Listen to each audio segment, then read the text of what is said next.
का हर बार तो हमनी के छठ गा बजा के ए तरीका से करबे करे नहीं जा। हाँ।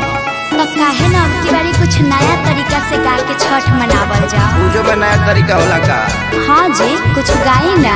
पहले तो ही शुरू कर। हाँ तो सुने। पेन्हिना बलमा जी पियरिया, चली छपारा के घाट, का चाही बासा के बहंगिया, बहंगी लेके चलब घाट, बहंगी लेके चलब घाट। काजी पुरान के नियन गावे लगनी, तनी डीजे में गाई। डीजे में कैसे? तू ही शुरू कर। हाय से पेन्हिना बलमा जी पियरिया, ए जी पेन्हिना बलमा जी पियरिया, चली छपारा के घाट, चली छपारा के घाट।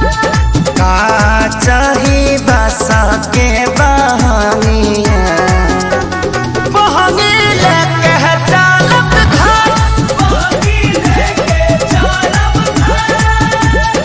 ए अम्मा जी तनी रौरो नाची। बाट जे पूछेला बटोहिया, बाट जे पूछेला बटोहिया, ई दल के करा के जा, ई दल के करा के जा। तू तया धरा हवे रे बटोहिया, तू तया धरा होइबे रे बटोहिया। ई दल छठी माई के जाय, ई दल छठी माई के जाय। का चाही बासा के बहंगिया, तब हम ही ना चाहता ना जाए, बहंगी ना चाहता ना जाए, बहंगी ना चाहता ना जाए।